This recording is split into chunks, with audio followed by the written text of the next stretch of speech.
2 Samuel chapter 10. Sometime afterward, the king of the Ammonites died, and his son Hanun succeeded him. David said, I will deal loyally with Hanun, son of Nahash, just as his father dealt loyally with me. So David sent envoys to console him concerning his father. When David's envoys came into the land of the Ammonites, the prince of the Ammonites said to their lord Hanun, Do you really think that David is honoring your father just because he has sent messengers with condolences to you? Has not David sent his envoys to you to search the city, to spy it out, and to overthrow it?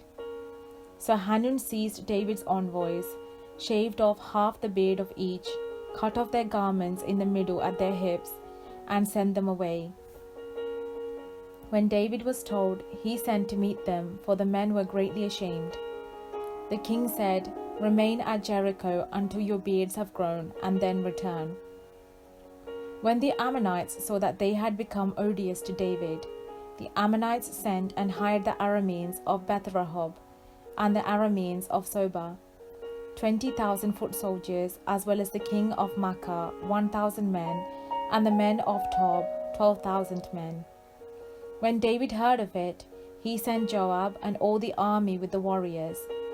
The Ammonites came out and drew up in battle array at the entrance of the gate, but the Arameans of Soba and of Rehob, and the men of Tob and Makkah were by themselves in the open country.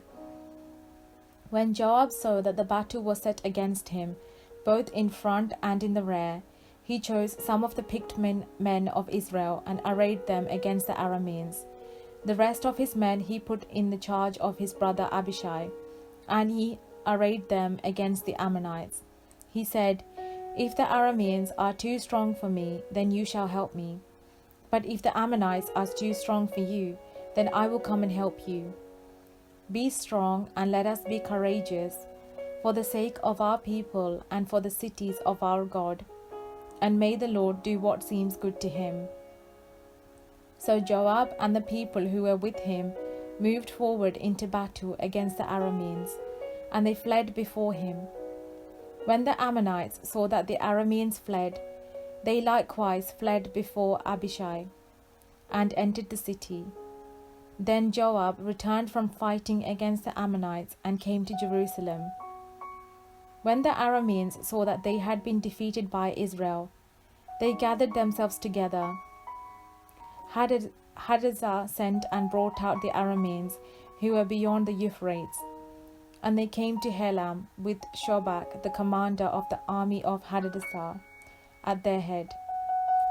When it was told David, he gathered all Israel together and crossed the Jordan and came to Helam.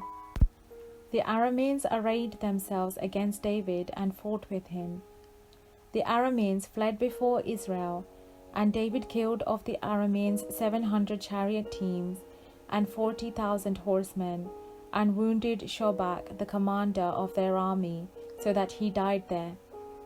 When all the kings who were servants of Hadassah saw that they had been defeated by Israel, they made peace with Israel and became subject to them. So the Arameans were afraid to help the Ammonites any more. This is the word of the Lord.